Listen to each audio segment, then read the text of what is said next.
Well, hello everyone. Welcome to another live stream on History by Podcast. And today I'm joined by Professor Bartosz Adamczewski. And today we'll be talking about the Gospel of Mark and its use of Josephus Flavius' text when the Gospel of Mark was written, and whatever text that Mark uses as well. But the primary focus of the discussion will be Mark's use of Josephus Flavius. It says Matthew, Luke, and John all come after Mark and use Mark. By demonstrating Mark's use of Josephus, it means the others knew him as well, one way or another. And the discussion is based on Bartosz's book, The Gospel of Mark, a hypertextual commentary. I'll link to purchase this book in the description below, and it will also be in the pinned comment after this live stream concludes. That being said, Bartosz, thank you for joining me once again. Thank you as well. I'm really glad to be here. The issue is really very important. In fact, it's crucial for any dating of the New Testament writings. Because in fact, Josephus is the only anchor, chronological anchor that we have for dating the Gospels. If the Gospels use Josephus, especially his Jewish antiquities, then they must have been composed in the 2nd century. Why? Because Josephus' antiquities is dated to the year 93 after Christ in our counting of time of the years of the era. So, if the Gospels use Josephus, then we are with the Gospels in the 2nd century. If they did not use Josephus, then maybe they come from the 1st century. So the issue of the use of Josephus in the Gospels is really crucial for the dating of the Gospels. I would like to concentrate on the Gospel of Mark. It's widely regarded as the earliest Gospel, and the vast majority of scholars today consider the Gospel of Mark the earliest Gospel. So, in fact, the Germans say, hier scheiden sich die Geister. Here the decision is made between early dating or late dating of the Gospels. The issue of Luke's writing, Luke's use of Josephus, is more widely agreed upon. Especially Steve Mason and other scholars have contributed to this issue. But the use of Josephus' writings by the Gospel of Mark is very contested, and it's highly divisive in biblical scholarship. So I would like to talk about the Gospel of Mark, and I think that the author of this Gospel, the anonymous author of this Gospel, used the writings of Josephus. Let us start with the general outline of the Gospel of Mark. It starts shortly in Judea, but in fact it starts in Galilee, in various places in Galilee. And then the action moves to Jerusalem for a few days only. And then the apostles go back to Galilee. So the real home of Jesus, his relatives, and the apostles is in Galilee. They live in Galilee. They spend their time in Galilee. Jesus is active in Galilee. Then he goes to Jerusalem, and almost only to Jerusalem in Judea. There is only Jericho passing between, but shortly. In fact, Jesus does not stop in Jericho. He simply goes from Galilee to Jerusalem. And he stays a few days there with his disciples, with the apostles. And after the crucifixion and resurrection of Jesus, they go back to Galilee because they are told to do so. So their stay in Jerusalem is very short. In fact, they do not have any home there. They live somewhere outside the city, probably under the air. They do not have anyone, almost anyone, whom they would know, just an anonymous man who welcomes them to the Last Supper. So they are from Galilee. They come to Jerusalem for a few days, and then the disciples, the apostles, go back to Galilee. We are used to this image that everything happened in Galilee, and then Jesus came to Jerusalem and died there, and then the apostles came back to Galilee. But if we read Paul's letters, which were surely written earlier than any gospel, including the Gospel of Mark, then the image is very difficult. They're very different. So every time Paul comes to Jerusalem, he meets there the apostles and the relatives of Jesus, especially James, the Lord's brother. So anytime he comes to Jerusalem, he meets them there. If he does not meet them there, he is astonished why they are not there. They should have been there in Jerusalem. So they lived there for decades. He came to Jerusalem once. He got to know Cephas. He spent with Cephas 15 days. And he also met James, the Lord's brother. And he was astonished that he did not meet anyone else from among the apostles. Then he came back after 14 years, and he again met them there.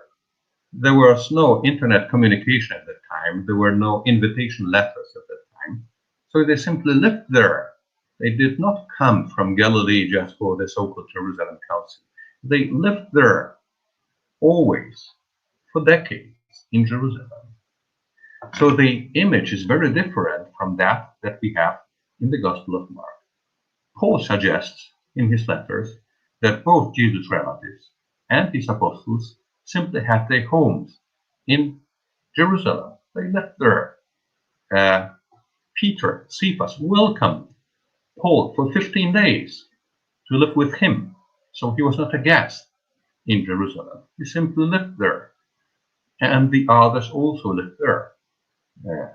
James, Cephas, and John, they were at home in Jerusalem. What does it mean?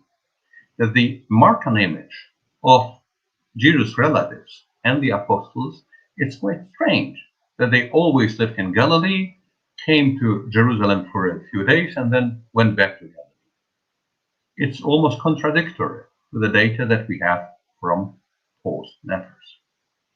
This contradiction was solved, or Luke tried to solve this contradiction in the Acts of Apostles by stating that after the crucifixion and resurrection of Jesus, the apostles did not go back to Galilee, but they simply remained in Jerusalem.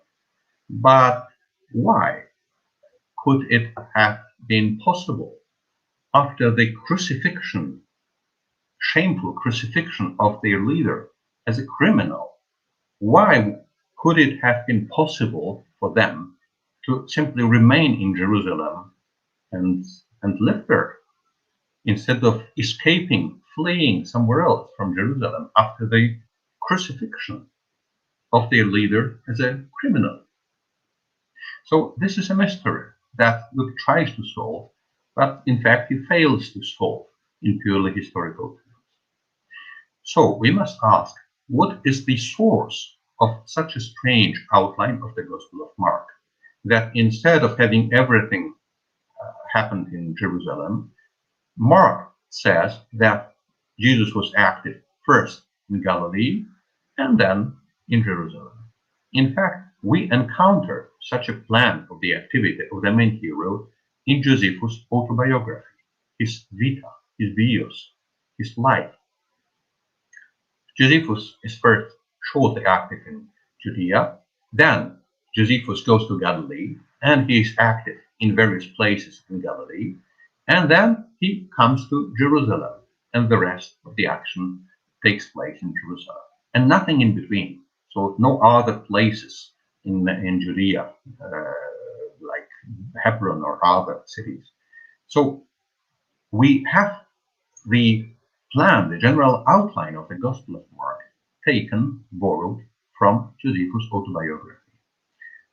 We call this procedure emulation, emulatio, that one author takes the work of another author and tries to show that his main hero is somehow better than the other one. So the author of the Gospel of Mark wanted to say that, to show that Jesus was much more important and better and greater than Josephus in his activity, first in Galilee and then in Jerusalem. So we have here the first suggestion or the first argument for the borrowing of the general outline of Josephus' life autobiography in the Gospel of Mark. The plan which is difficult to reconcile with that of Paul's letters, with the data of Paul's letters, but it seems that it has been borrowed from Josephus' life. So this is the first thing. The second thing pertains to the so-called Testimonium Flavianum. As you, the audience of this channel, probably already know, this is a highly contested thing, whether this part of the narrative of Josephus in his Jewish antiquities is authentic or not. I think that it is partly authentic. Book 18, verses 63 to 64, the text concerning Jesus. I think that it is partly authentic up to the words probably that he was considered Messiah, he was regarded as the Messiah, because in book 20 he also says that Jesus was legomenos Christos, the one who was said to be the Messiah. So he did not confess Jesus as the Messiah, as already Origen in the 3rd century noted, that Josephus did not believe in Jesus as the Messiah, but he noted that he was regarded as the Messiah by many. And I think that this part is authentic. And moreover, the fact that there was a tribe, or philos as he calls them, of Christians, which arose out of this person. The context in Josephus' narrative shows that this part of the Testimonium Flavianum is authentic, because later on he proceeds to blame Christians. I think that he refers to Christians here as redirecting the flow of Roman money from rich Romans from the Jerusalem temple to some poor Jews. I think that he refers to Paul and some followers of Paul in Rome. Money is very important in religious matters. So Josephus may have been uninterested in the dogmatic claims of Jesus, but he was certainly interested in the flow of money. If Paul and his followers persuaded rich Romans to give money to them and not to Jerusalem temple, this must have been important to Josephus. And he blamed first some priest of an Egyptian temple and so on to prepare the ground, and then some 4 Jews who did such a bad thing in his eyes. And then he proceeds to talk about the Samaritans and their false Messiah, or would-be Messiah. So the context shows that the Testimonium Flavianum, in the elements referring to Jesus as the Messiah, who was considered Messiah, and that he founded a movement called Christians, which was also active in Rome, is authentic. What do we find in this Testimonium Flavianum? I think that 2 elements are important. The first is that Jesus did paradoxa erga, amazing things. And this phrase, this expression, paradoxon ergon poietes, or paradoxa erga simply, is applied by Josephus in his Antiquities only to 2 characters, to Elisha and to Jesus. Elisha, in his paraphrase of the Old Testament, is also said to perform marvelous works, marvelous deeds, paradoxa erga, and Jesus also. So these 2 characters in Josephus' Antiquities, in Josephus' narrative, are said to have performed paradoxa erga. So we have the first element of comparison between Elisha and Jesus in Josephus' work. And I think that Mark uses this idea by showing that Jesus performed miracles which were similar to those performed by Elisha in the Old Testament, especially cleansing the leper, raising a child, and multiplying loaves. 3 important miracles that are somehow parallel to the miracles performed by Elisha in the Old Testament: cleansing the leper, raising a child, and multiplying loaves. So I think that Mark must have known this phrase and the fact that it referred to Elisha in Josephus' work, and so he portrayed Jesus in this way, that he performed miracles, not some general miracles, but precisely miracles that were similar to those performed by Elisha in the Old Testament. So this is an idea borrowed from Josephus and taken over in the Gospel of Mark.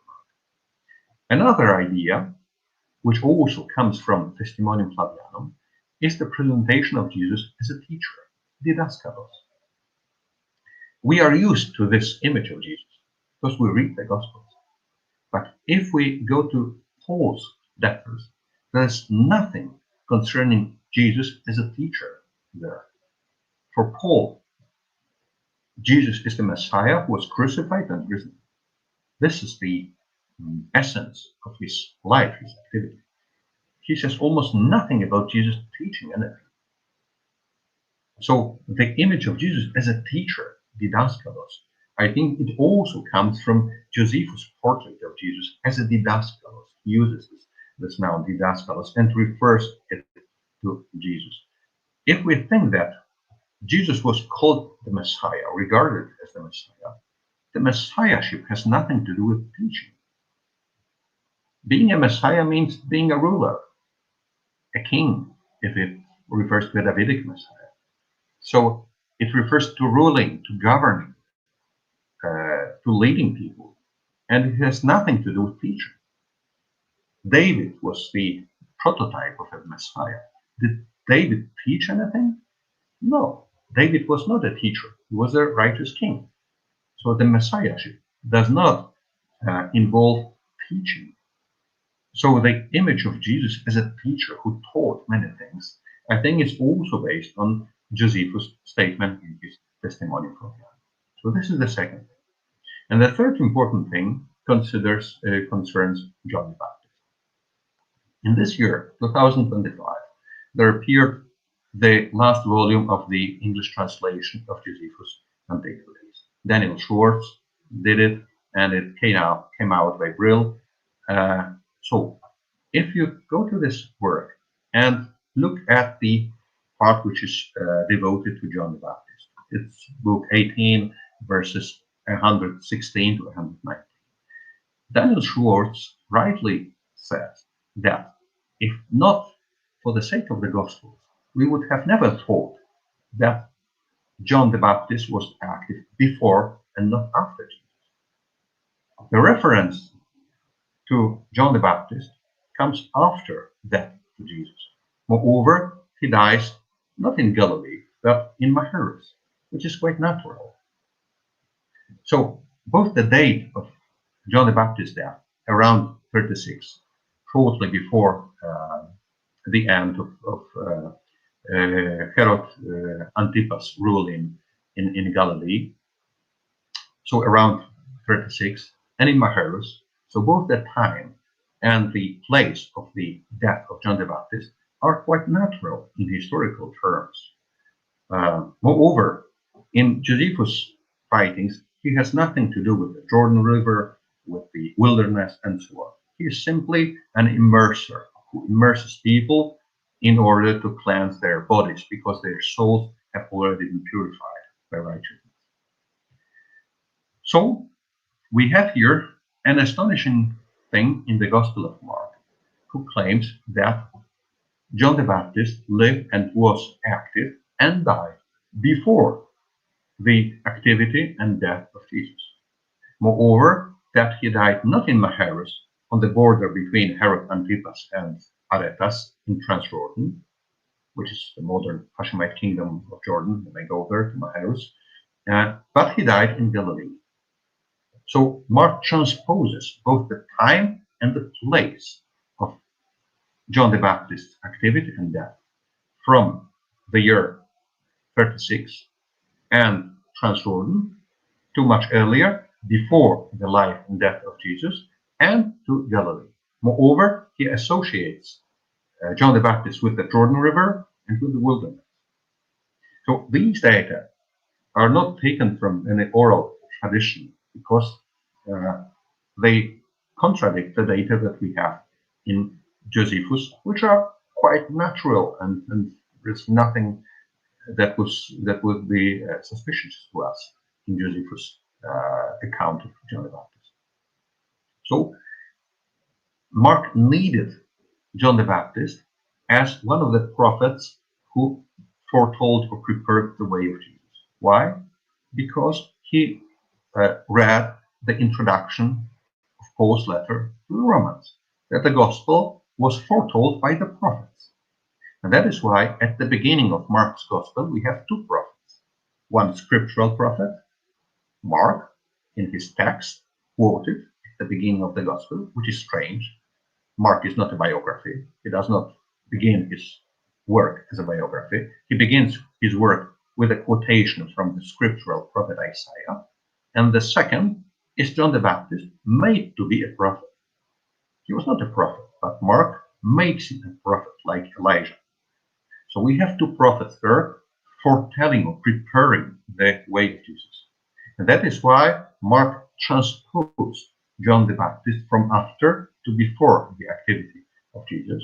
Moreover, he put him, so displaced him, so to say, from Transjordan to Galilee, and associated him with Jordan River and with the wilderness. So we have here a conflation of the data taken from Josephus and reworked in order to suit the data of Paul's letter to the Romans. And the association of John the Baptist with the Jordan River is a conflation of the account of John the Baptist, Josephus, with the account of Theudas. Moreover, it's conflated with the account concerning the Egyptian pretender who was active in the wilderness. So we have elements taken from various places of Josephus' work, taken together and made to put together to make an image of John the Baptist as a forerunner of Jesus. So we have the three main elements or arguments, I think, for Mark's use of the works of Josephus. First, the general outline, Galilee and Jerusalem, which is difficult to reconcile with the data of the letters of Paul the Apostle, in which both the relatives and the followers of Jesus simply live in Jerusalem always. The second element is the presentation of Jesus as someone similar to Elisha and a teacher, which is taken from the Testimonium Flavianum. And the third element is the reworking of the data concerning John the Baptist, conflated with the account concerning Theudas and the Egyptian pretender. So these three elements show us that Mark used the work of Josephus. There are also some linguistic elements which are also important. The first is the calling of James as John as sons of Zebediah. This form is not taken from the Septuagint, because this is an allusion to Joshua 7, an greedy man from the tribe of Judah. We have an allusion here to the leaders of the Jerusalem church as being greedy. We have here a negative account concerning them in the letter of the Galatians, as requesting money from Paul and his Gentile followers. And for Mark, as the Pauline follower, this was a shameful thing. So he presented the Jerusalem leaders with the names James as John as wanting money. And he used here the text from Joshua 7 concerning a certain Achan from the tribe of Judah, who was a Zebediah. In the Septuagint, we have the name for Zambri, which quite faithfully corresponds to that of the Hebrew text, Masoretic text. But in the paraphrase of Josephus uses the noun form Zebediah, not Zambri, but Zebediah in general. And this form, precisely this form, is used by Mark to say that both James and John were sons of Zebediah. He does not use the noun Hioi, but simply Zebediah to Zebediah. So we have here the word taken from Josephus and not from the Septuagint, which shows that Mark used not the scripture, but the text of Josephus. Another strange thing is the form Capharnaum. If we think that Kafar Noho or something like this was the Semitic name of this place, the Greek form Capharnaum was faithfully borrowed by Mark from Josephus, Bellum Judaicum 519. We could have had another form, a different form of this Semitic name of this villager, as he called it, city. For example, in Josephus' Vita, we have Capharnocon, another form. But Mark uses precisely the name form that is that can be found in Josephus' Bellum Judaicum, Jewish War. So I think it's also another sign that he used the text of Josephus. If we simply followed some oral tradition, he might have used a very different form for this Semitic noun or Semitic name, but he used the Greek name that was used by Josephus as well. And another thing, which was also observed by other scholars, is the equation of between korban and doron. Korban is the Semitic noun for a sacrifice, an offer, and doron is a Greek word for a gift. And Mark makes an equation that korban, this offering, this sacrifice, means doron, means gift. It is not exact, it's not precisely a good translation, but precisely this translation can be found in Josephus' Antiquities 473. It must also be noted that the Septuagint does not use the Greek word korban for translation of the sacrifice. So the Markan equation, korban as a sacrifice, it's Mark 7:11, was not taken from the Septuagint. It must have been borrowed from Josephus, because Josephus makes this equation, which is imprecise, that the offering, korban, is the gift, doron, the Aramaic with the Greek. And I say this is not a good translation, and this imperfect translation made by Josephus was taken over by Mark. And the last thing, it's not a linguistic thing anymore, but also surprising, is Mark 15:1, Pilate. Pilate simply comes into the narrative without an introduction, which is strange. Everyone else is somehow introduced by Mark. For example, King Herod or others, whereas Pilate simply appears in the narrative just out of nowhere. No one knows who he was. So Mark assumes that the readers of his gospel, the audience of his gospel, already know Pilate. Wherefrom? Pilate was not a worldwide known leader of the Romans. He's simply a prefect of a Roman province at a certain time. He served for 10 years. Why would the readers of the gospel know Pilate, that he was the prefect of Judea? So Mark assumes that the readers already know who Pilate was, and the source of this knowledge must have been Josephus' works. In fact, he mentions Pilate both in his Jewish War and in his Antiquities. So I think that Mark assumes that the readers already know Josephus' writings. And the final thing, maybe I should have told it at the beginning, but maybe I just deal with it at the end. Why Josephus? Josephus was widely known in the Roman Empire at the time, because his works function as a justification of the rise of the new Roman dynasty, the Flavian dynasty. So he was not a simple Jewish writer like Philo in Alexandria, for example. Philo was known only to the Jews in Alexandria, whereas Josephus was known to the Roman elite in Rome and in other cities of the Mediterranean. So Josephus' writings were sponsored by Rome, and they were widely distributed in the Roman Empire. They were very well known. So if these works already existed, Christians needed an answer to these works. Simply a short remark concerning Jesus, just 2 or 3 sentences, they must have answered, responded to this great, huge work of the Jewish historian Josephus. So they wrote the Gospel. And Mark, the anonymous writer of the Gospel of Mark, was the first one of them. He answered, he responded to the works of Josephus by writing another narrative.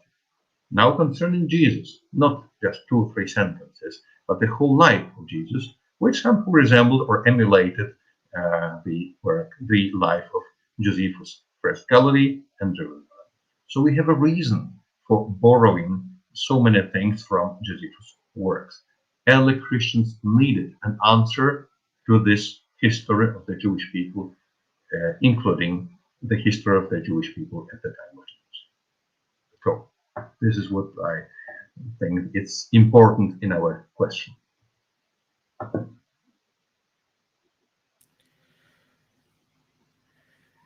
James Valiant asks, is Mark 13 inspired by the earlier Wars of the Jews? Josephus describes armies seen in the clouds at the fall of Jerusalem like a son of man, fulfillment at a paradoxical event, the end of the temple. Maybe, yes. But I must say that this motif of armies in the clouds is widely known in antiquity. We also encounter it in Tacitus. This is one of my arguments, that Tacitus also worked with Josephus' works. He was also acquainted with Josephus' works. But the source could have been different here. Maybe Josephus, but maybe Tacitus. The motif was rather known in antiquity. So I think that it may have been Josephus, but here we could imagine another source as well.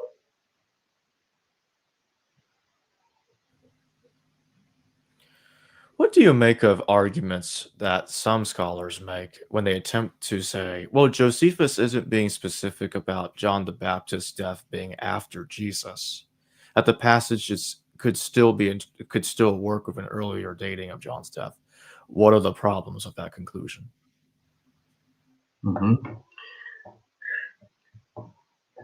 Please find an encyclopedia, dictionary, or something like this, or even a biography of John the Baptist. There were numerous books written about John the Baptist with the justification of the year of his death.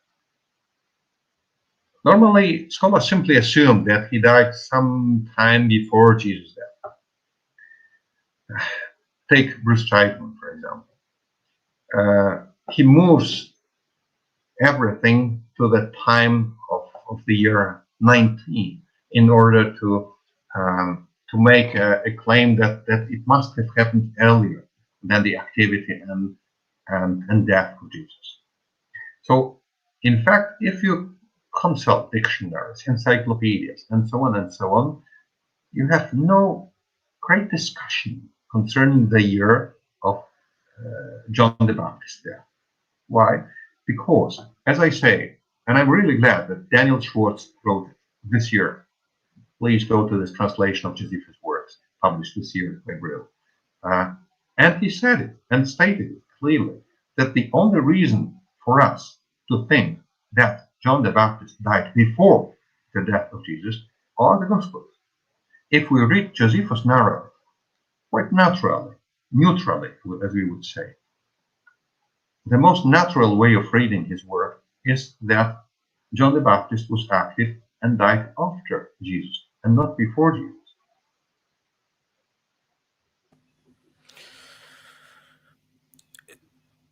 Do you think that the Gospel of Mark invented the story of John baptizing Jesus?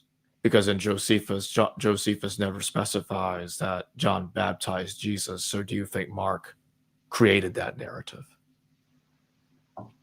He may have created this narrative because he needed a prophet, as I said, foretelling or preparing the way of Jesus. But for him, it's not the baptism which is important. It's rather the revelation that Jesus receives, the revelation which is described differently in all four Gospels. In the Gospel of Mark, it's a kind of private revelation, we would say. The voice speaks to Jesus only, not to the crowds. It's only Jesus who listens, who hears this voice, and everything happens to him. So for Mark, it's not so much the baptism which is important. It's rather the presentation of Jesus as the Son of God. The main question of the Gospel of Mark is who Jesus was. And we know from the beginning, if this phrase, Hio Theou, Son of God, in Mark 1:1 is authentic, and I think it is authentic, that we as the readers of the Gospel already at the beginning know that Jesus was the Messiah and the Son of God. These two things, Messiah and Son of God. These two things were taken from the preface to the letter to Romans as well. Jesus is presented in these two ways: the Davidic Messiah and the Son of God to everyone. The Davidic Messiah to the Jews and the Son of God to everyone by virtue of resurrection and through the power of the Holy Spirit to everyone. So we have these two features of Jesus, of the identity of Jesus. And we have them in Mark 1:1 at the beginning and the introduction to Mark's Gospel. So this is important to Mark, who he was. Was he only the Messiah, as Peter says in Mark 8, and he's chastised by Jesus? No, it's not enough to say that he was the Messiah. He was the Son of God. And we know it from the account of Jesus' baptism. Then there is an unclean spirit who shouts Christ in a similar way. And only at the end of the Gospel, the Roman centurion under the cross professes this faith in Jesus as the Son of God in the Roman way, without the article. So God Son, something like this, like a Roman, in fact, Divi Filius, like on coins of the emperors. So this was important to him, the identity of Jesus as the Son of God, and he presented the baptism as the place of the revelation of Jesus' divine sonship.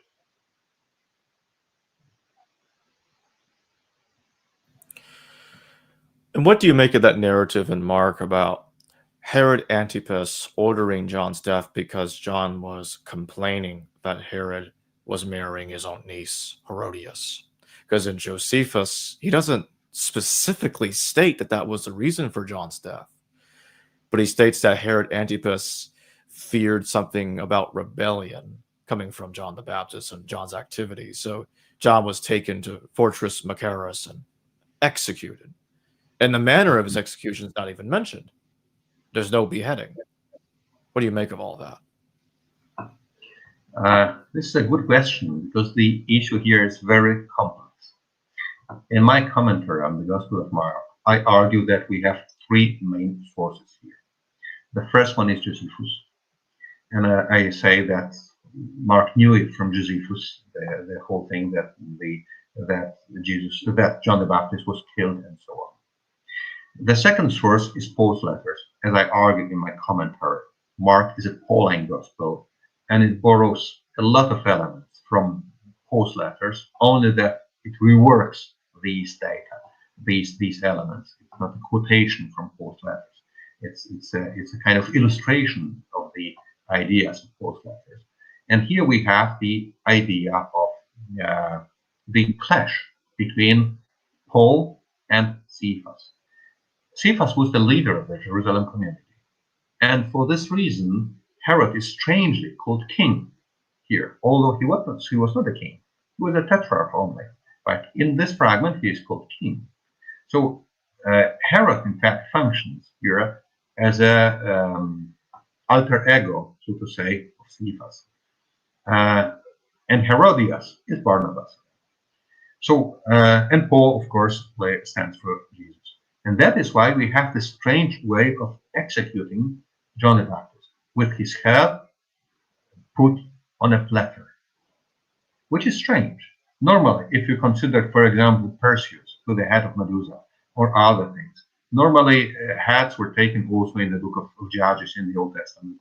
Normally, hats were taken by her and put in a basket, or simply taken in the hand or something, or impaled. But no one brought the head on a plate. A plate is the instrument for eating. So we have here the conflict between Paul and Cephas concerning the eating, the common eating.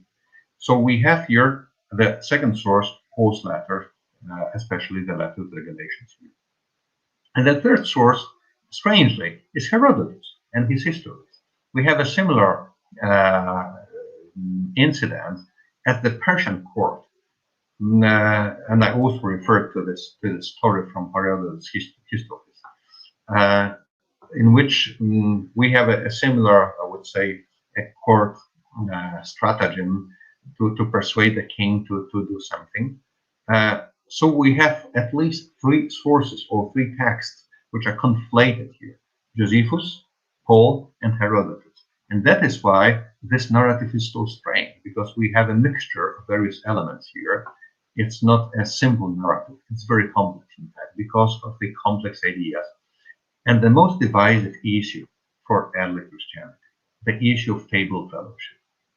This was the most divisive issue, and we know it from Paul's letters, for early Christians, whether we can or cannot eat, especially the Lord's Supper, together. I mean, the Jews and the Greeks. So this conflict was portrayed here by means of the narrative of the beheading of John the Baptist, although we know nothing that he was simply beheaded from Josephus' works. But here he is portrayed as beheaded, and his head is taken on a platter. But if you read my commentary, you will see that there are numerous elements which are really strange here. Not only Herod portrayed as king, but the identity of Herodias changes within the narrative. So it's strange that he is both the wife and the daughter and so on. So it's a very strange narrative. It's a very strange story in Mark's gospel.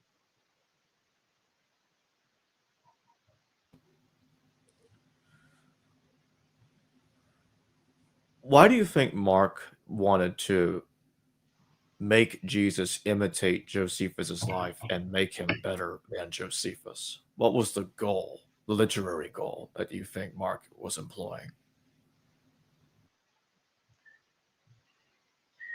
If you imagine that someone writes a new history of the United States, and you know that there was a man called George Washington, and this George Washington was simply mentioned here in passing in two sentences, you would protest. No, George Washington was important for us Americans, and we must write a new history with George Washington playing the leading role of founding the United States, and not just being mentioned in two sentences. So I think that the early Christians encountered such a thing with Josephus' writing, Josephus' works, especially the Jewish antiquities, which portrayed the whole history of the Jewish people.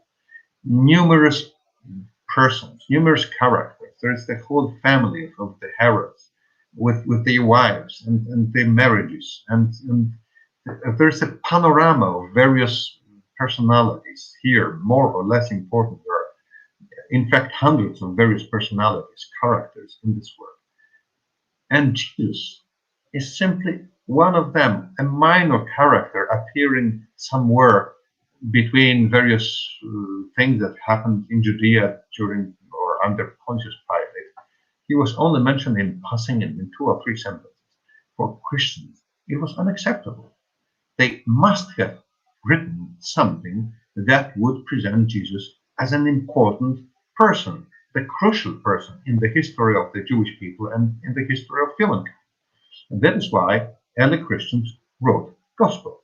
First the Gospel of Mark, then the Gospel of Luke, then the Gospel of Matthew, and then the Gospel of John, to present Jesus as the main character.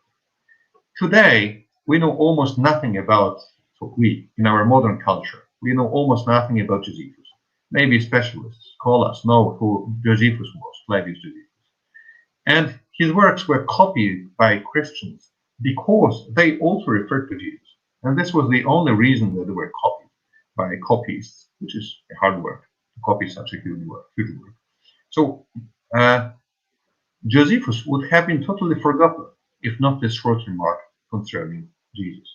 So I say the early Christians must have written something as a response to this panorama of various characters, hundreds of characters of various people in Judea, in Galilee, in the Roman Empire, worldwide, and mention Jesus just in two sentences. They must have answered in some way. So they wrote the Gospels. And quite naturally, they presented Jesus as much more important than Josephus. Now, if you have two things, in one hand you have Josephus' works, and in the other hand you have the Gospels are much shorter, and I think that they are written in a much more persuasive way. They are really beautiful. They are quite easy to read and understand. Moreover, they are highly symbolic. As I say, they contain numerous references to various other works, like Homer, like Herodotus, like Josephus, like Paul's letters, and so on. So they are highly symbolic. We can interpret them. We've been interpreting them for 2,000 years already, and we haven't discovered or solved all the riddles that are contained in these Gospels. So the Gospels are really beautiful and interesting. They could have been used as the founding narratives of the new culture, new people, and in fact, new civilization. So we have the Gospels as the fundament, the foundation of our culture that we know today, whereas Josephus was almost forgotten.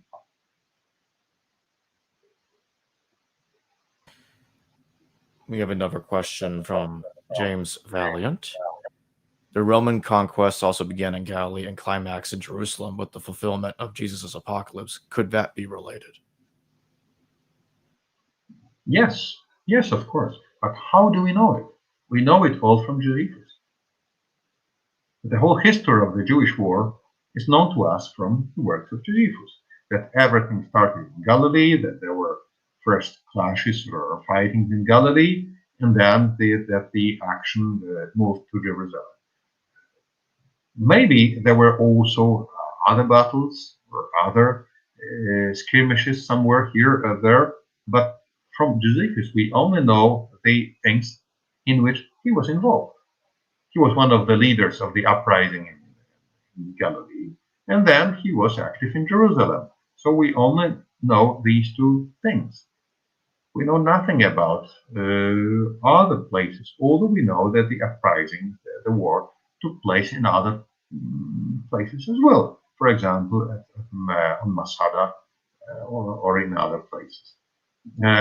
So he mentions Masada, of course, but I think that the narrative presentation here of the whole war as first taking place in Galilee and only thereafter in Jerusalem is the plan of Josephus' life and also Jewish war is made in this way to show Josephus as the main protagonist of the whole uprising. Josephus is here as, in fact, the most important person in the whole Jewish war, or one of the most important persons, but I would say that he is the most important person here. So we know the history from Josephus, precisely.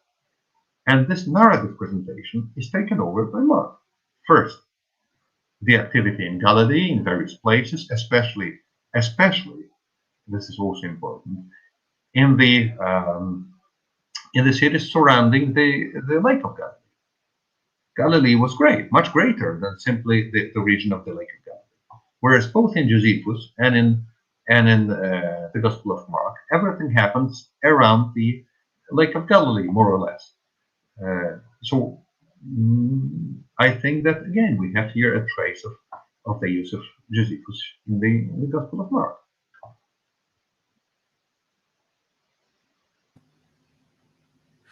What do you make of Hugh Schoenfield's argument that Joseph of Arimathea in the Gospel of Mark is very similar to Josephus Flavius, especially when he takes down in his autobiography.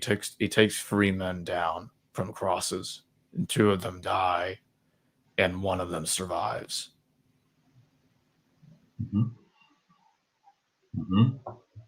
But could you repeat the question so that I understand it properly? Hugh Schoenfield argued in the late 20th century that Joseph of Arimathea was based on Josephus Flavius. They had very similar names. And both of them were involved in taking or burying somebody. They're both taking somebody down from a cross. That's what it's about. What do you make of that? Maybe yes. Maybe yes. I've never thought about it. Yes, but maybe you're right here. That the portrait of taking the bodies down from the cross. Maybe. The issue is quite interesting, and I would say that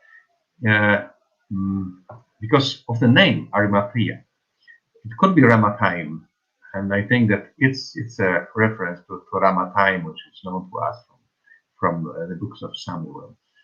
But in fact, the name Arimathea itself is somehow surprising. Maybe so. Normally, Mark uses the names that are also found in Josephus' works, like the Sea of Galilee, the Lake of Galilee, but he calls it the Sea of Galilee, like Capernaum and so on, Gerazenoi, etc.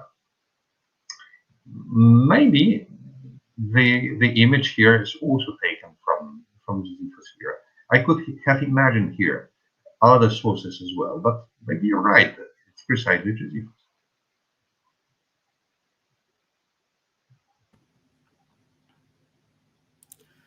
James Vine asks, could Josephus' description of Jesus bananas predicting the fall of Jerusalem be the inspiration of the Jesus apocalypse?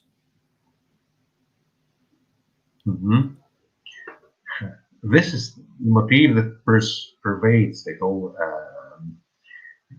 antiquities, that everything was foretold by someone, that it was in fact the divine will that Jerusalem would be destroyed and so on.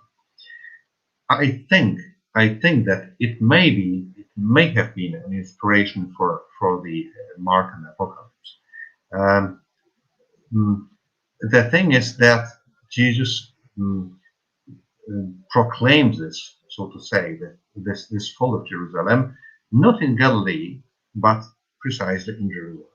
So I think that it is possible that we have here an element taken or borrowed from Josephus' work, the foretelling of the fall of Jerusalem. Why? Because the apocalyptic motifs, as we usually call them, are not, in fact, interesting so much to Paul in his letters. I would say that we have something similar in First Thessalonians, because this is authentic. I consider Second Thessalonians inauthentic. It's not a Pauline letter. And if we take First Thessalonians, then the predictions, so to say, concerning the coming of Jesus to Perusia are quite vague. Jesus comes as the thief in the night, and the pain for a woman in labor, in childbirth.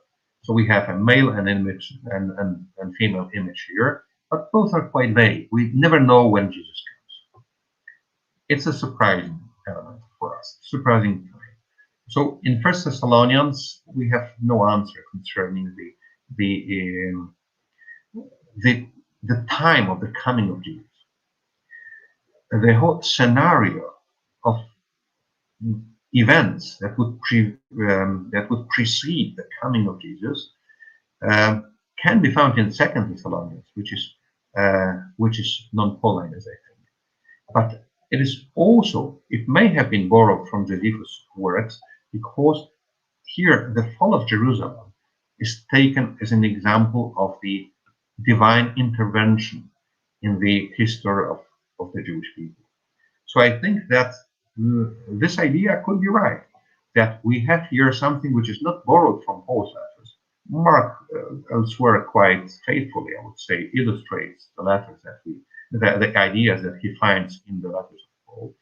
But Paul is not apocalyptic in the sense that he does not predict or foretell events that would precede the final parousia of Jesus. He rather takes his own experience of being caught up to heaven to show that this will happen in a similar way at the end of time. So I think that the whole so-called Markan apocalypse is not non-Pauline, in fact. So the idea of predicting the fall of Jerusalem could have been borrowed from Judaism.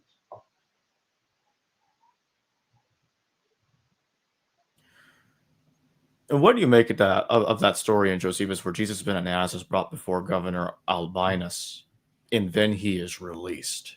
Does this kind of remind you of Barabbas, who is also called Jesus Barabbas in later texts? Mm-hmm. Yes. This another complex issue with Barabbas. Barabbas, of course, the name Barabbas is surprising. Bar-Abba. Bar means son. Abba is the father. So the name Barabbas means nothing because it's simply the son of the father. Normally, every name is a son of God, some son of Thoth, son of the emperor, but being called son of the father tells you nothing about this person. So the name of Barabbas seems to be artificial. It's coined by Mark. Why? Because we have here an allusion to the character of Barnabas, not Barabbas, but Barnabas, as the one who was somehow similar to Jesus, resembled Jesus somehow, but then his fate was quite different from that of Jesus. I mean, from Paul, and here from Jesus in the narrative of the Gospel of Mark.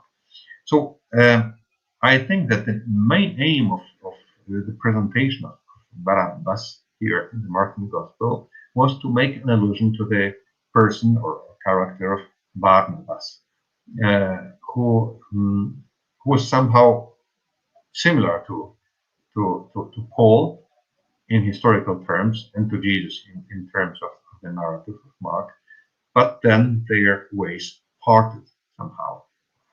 Jesus was crucified, he died, and Barabbas not. So this fate is similar to the fate of Paul and Barnabas and Antioch.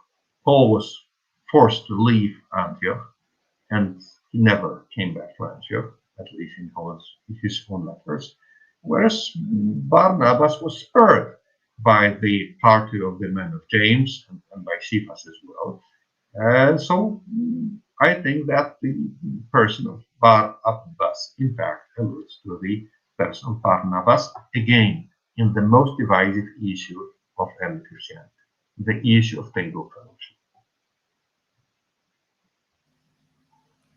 And my final question, when you look at Mark's gospel as a whole, in light of his use of Paul's letters and Josephus, do you see that Mark's gospel should be reassessed in this light by scholars, in the sense that we can't really pick apart which pieces of Mark give us more information about a historical Jesus, apart that which Josephus and Paul tell us? So therefore we know a lot less about Jesus because Mark used those texts in the way he did.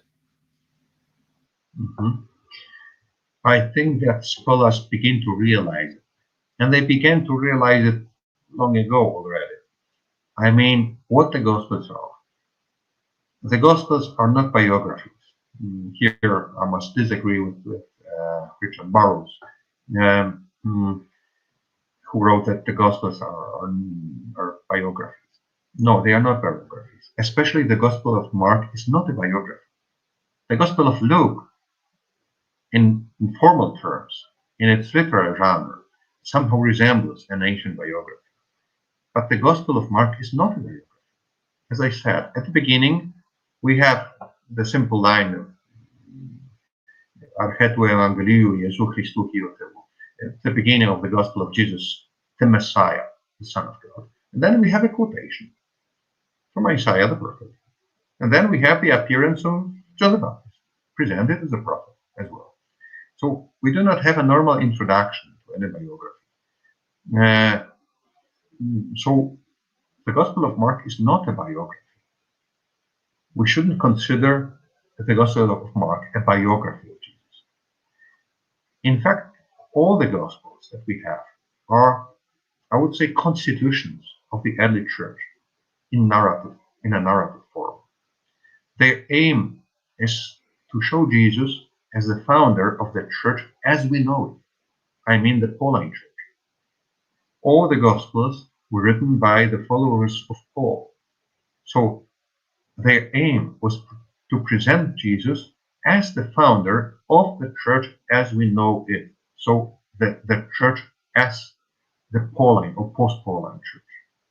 So, for example, Jesus in the Gospel of Mark already solves the problem of table fellowship because he considers all the foods clean. Everything can be eaten. There's no problem of kosher, non-kosher, clean, unclean, and so on. Jesus declared all foods clean. So Jesus solves the problem of the early church. And the problems were posed not by Jesus, but by the early church, whether it is allowed for Jews to eat together with the Greeks, with the Gentiles, whether it is allowed for them to celebrate the Eucharist, the Lord's Supper, together or in two different separated groups. So this was the main important thing for them. So the Gospels answer the questions of the early church. They are constitutions of the early church. And the image of Jesus, which is preserved or portrayed in the Gospels, serves this aim. So the Gospels were not written just to record the activity of the historical Jesus. They were written to justify a certain image of the church, that the church is the Pauline church, and Jesus is the founder of this church.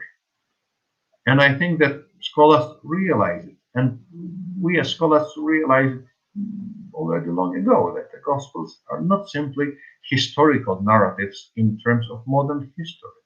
No one, in fact, wrote history in such a way as we do today.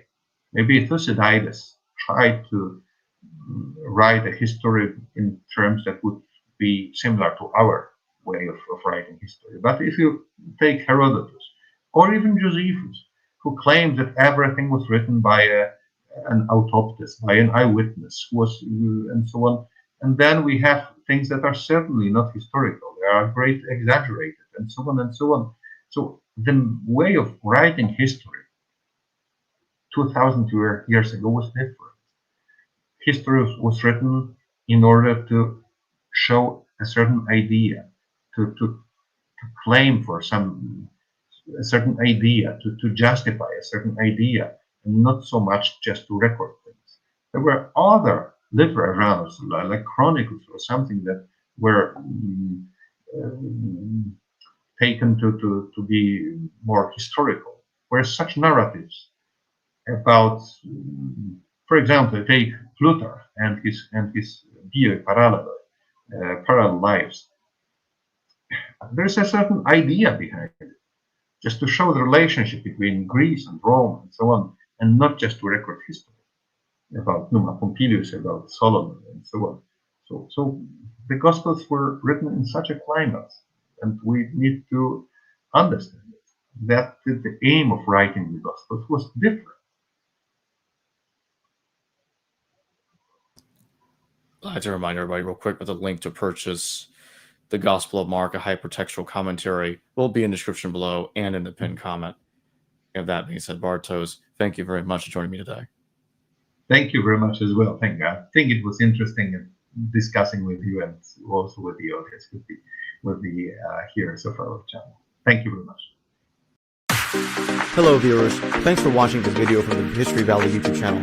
Please don't forget to subscribe and hit the notification bell. And if any of you wish to further support this channel, please consider checking out this channel's Patreon page and becoming a patron, and or donate through PayPal or through Super Chat during the live stream. Thank you.